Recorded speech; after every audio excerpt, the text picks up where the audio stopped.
Namaste. Welcome to day number 90, where I come to you from the top of a mountain. This mountain is overlooking the town that I live nearby. It's a really beautiful hike.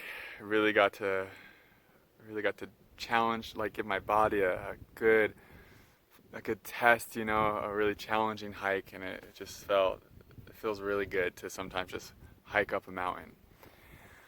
And while I was hiking up, I realized, oh, I'm in a little bit of a mini dark night of the soul. And the dark night of the soul, um, in my experience, is, first of all, I want to say it's a huge gift, because the dark night of the souls that we go through, the first one's obviously the longest and the most intense and the most difficult, and feels like it's never going to end. So of course the first one is the hardest. But then when you've been on the path a little while, in my own experience, you kind of go through some dark night periods, but they're shorter and less intense. Not quite as challenging. And the beautiful part is you experience them from a different level of awareness each time. So you understand the movement, you understand what's happening, and you understand the gift. The gift of a dark night of the soul, in my personal experience, is the dark night helps you to surrender deeper than any other time during the awakening. It's been through my dark nights of the soul that I've experienced the deepest surrenders, the deepest letting go into the truth of who I am. Each dark night of the soul that comes around really sheds another layer, another layer of who I'm not, another layer of personhood. And, I'm always asking God, upgrade my consciousness so that I can serve you in a huge way. Help me to surrender my egoic desires, God, so that I can be a divine instrument for you, God. And I'm always asking for this. I'm always asking to be flooded with grace, to help me surrender, to help me let go. And there's nothing like the darkness that helps us to let go, that helps us surrender. Because when it's so dark and you just kind of feel trapped in the darkness, right? Like there's no escape. There's no option but to surrender. The darkness teaches you surrender because when you're in a dark night of the soul, it's inescapable. There's no turning away from ourself. And if you're anything like me, maybe it's because I'm a Virgo or something, I like to try to rush the process. I'm sometimes will get in a hurry to just work through all the issues, work through my karma, work through my conditioning, right? Just hurry up and get me to, whatever we'll call it, self-realization. Hurry up and get me to fully healed, which is of course silly because there's nowhere to get to.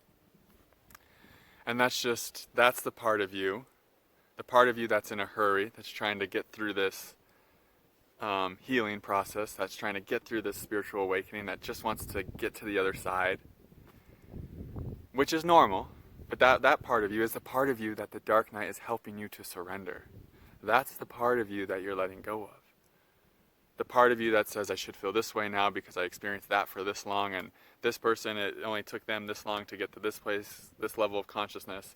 All these comparisons and measurements when we're going through a really difficult time, when we're going through shadow integration, that's the part of you that's falling away, that you're surrendering. And I want to be real honest with you guys. This all happens on its own time. This all happens in God's timing. So never think that you're where you shouldn't be, or that you're somewhere you shouldn't be, or that you should be further along, or that you've done something wrong, or you've taken a wrong turn, made the wrong decision with something. That's just a story your mind's telling you. And that story is something that the darkness is helping you to let go of. That illusion that you're grabbing onto, that we all do, is something that the darkness is trying to liberate you from. A dark night of the soul shows you that this is really all about unconscious surrender. There's aspects within us that are so deeply ingrained in our cellular structure, in our nervous system, in our belief system, in our DNA. They're so deeply ingrained that sometimes we can't consciously surrender them. Sometimes it has to be a surrender on their own time. Sometimes your unconsciousness will surrender on its own time. And there's nothing like darkness that has you feeling trapped and just, you know what I mean, just like you just can't escape it, and it's always right there in front of you. There's nothing like that darkness that will just slowly help those unconscious aspects of you to surrender, to let go. It's, in some ways, it's almost like the darkness is suffocating those aspects of you. It's like closing in on them so that they have nowhere to go anymore, so that we can't fall into their illusions anymore. We can't believe their stories anymore. We can't act out their unconsciousness anymore. And I'm talking about your stories, your karma, your conditioning, your old beliefs. And so the darkness is really serving you because it's helping you to let go of the things that are so deeply ingrained in you that they have to unconsciously surrender on their own. And this can be really hard, I know, for you guys and for our spiritual egos. We all have one. We all have that spiritual ego that says, if I just relax, if I just keep my chakras open, if I just meditate long enough, if I just do enough yin yoga, if I just eat the right way, if I just do this healing modality and then this one, and on, right? If we just do the right thing, if we just keep making the right choices, then we can have control over this healing process, and then we can determine, we decide how we're going to feel all the time. But you guys, going through this for 2.5 years, I'm realizing more and more, we don't get to choose what we're experiencing as far as the healing process goes, and shadow integration, and the dark nights of the soul, and how we're feeling energetically. We get to choose how we respond to what we're experiencing.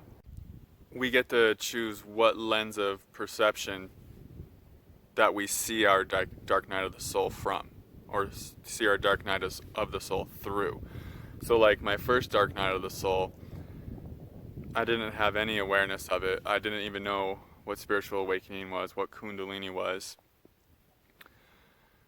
So I just was 100% the experiencer of insane darkness. And I was, had suicidal perspectives and thought my life was over permanently. Was really literally on my deathbed for months, And then you make it through that, through God's grace. And then the second time through, you're a little bit less the person experiencing the dark night and a little bit more the observer of what's happening to the person, of what's happening to the energy body, the emotional body, the mental body.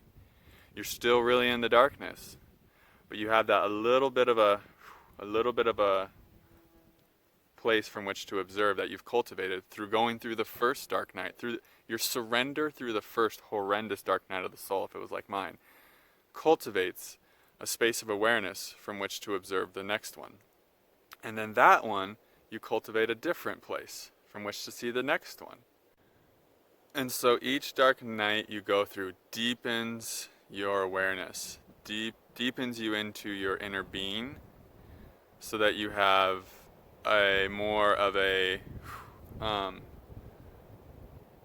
like a you can zoom out more each dark night of the soul, and you can see the movement of the energy and how and what aspects of you it's helping you to surrender.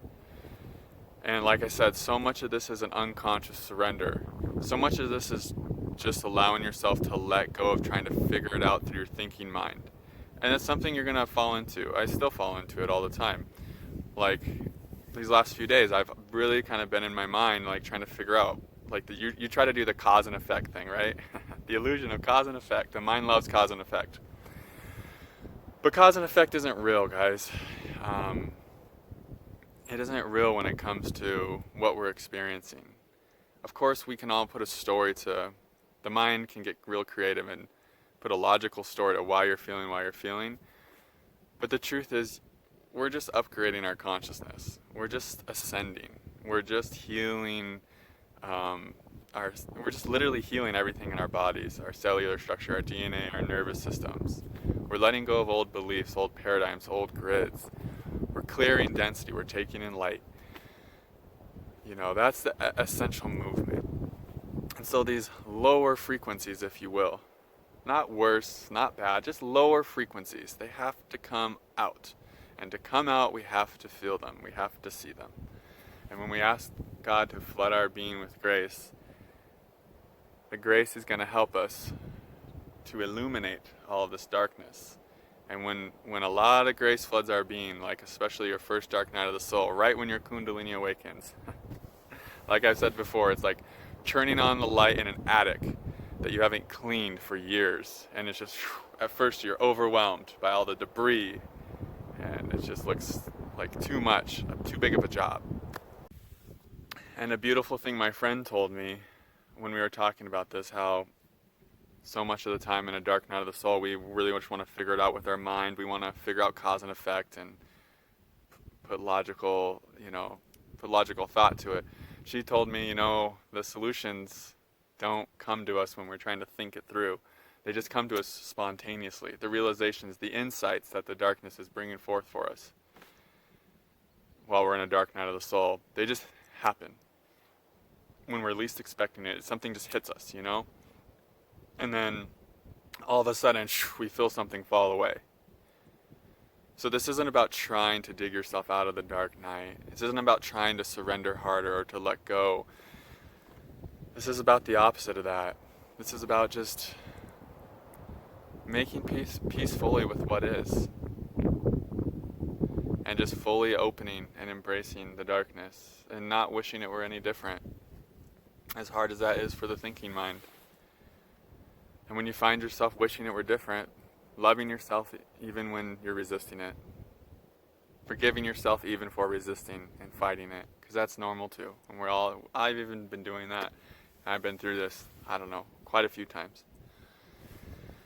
But I'm telling you guys, every time the darkness comes, I surrender more deeply than I knew possible, more deeply than I knew I could, and a deeply unconscious self, a deeply unconscious layer falls away, and I feel more free and expansive and open and full of love and light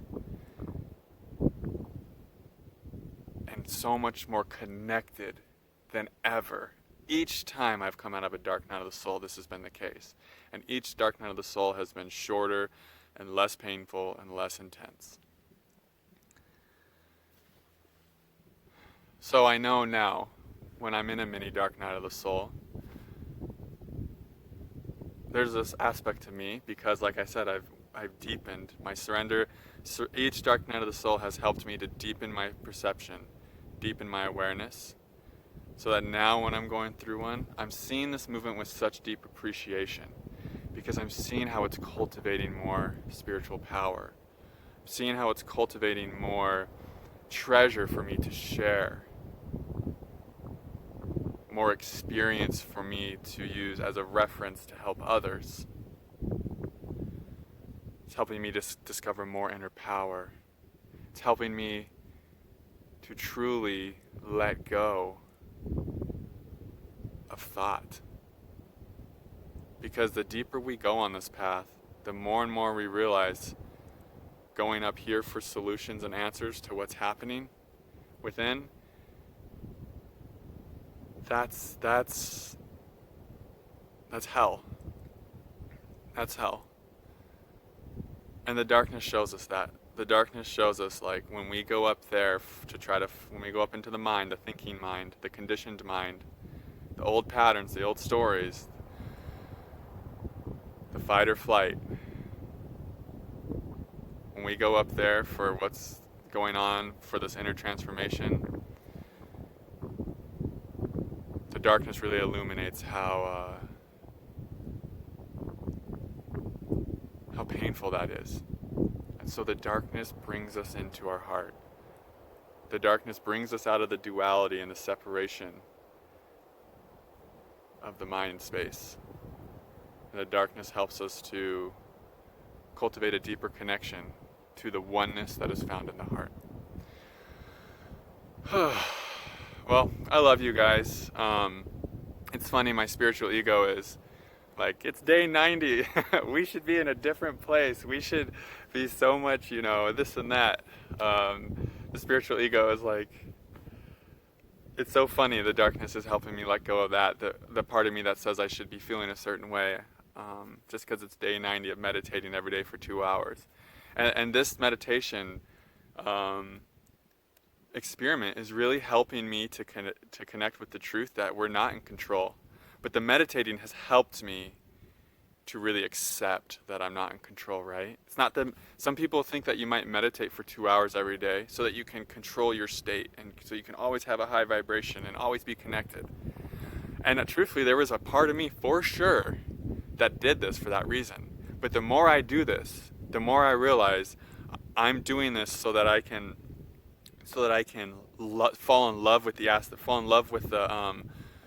the knowing that I'm not in control, so that I can fall into that truth even deeper and be in that place and be in the place that observes without trying to cling for control, and to just let these states pass through without, interference, I guess, without trying to manipulate the states. And so meditation, it's interesting what you learn through meditating so long for a long period of time. It's just that, like, life's going to move through you how it wants to move through you, and you get to choose how are you going to observe that. Or are you going to observe that, or are you going to be lost to Maya, to the dream? Meditation takes you out of the dream, and then you understand the dream better and why the dream is happening. And you can put meaning to the dream if you want to, but you don't even have to put meaning to the dream anymore, I'm realizing. You can just let the dream be the dream through you.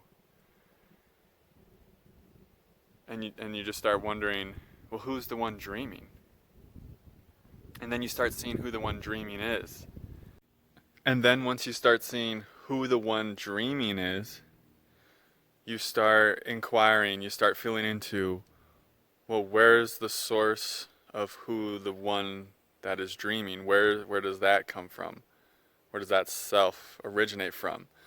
It's like you can see that your external reality is just a projection of consciousness, and then where does the consciousness ultimately come from? And we can say source, we can say all of these things, God, the one, the universe. But meditation just keeps taking you deeper to that place experientially, is what I'm learning. And when we start going deeper to that place, the dark night of the souls we start experiencing them differently, a lot differently. We experience them less as the person and more as the source that even allows for a dark night of the soul to happen, right? So, yeah, that's where I'm at right now. Day 89. I love you all so much. I hope that this was helpful if you're going through a dark night of the soul. I'm sure there's many people going through dark nights of the soul right now with this huge mass awakening that's happening on planet Earth. So yeah, really an incredible time for ascension. for self-discovery and for healing on Gaia right now. So get out onto Gaia, connect with Gaia, connect with your heart, and just allow everything to happen through you as it's happening, and just keep surrendering. On the other side of pain, on the other side of darkness is always magic. I love you guys so much. Namaste.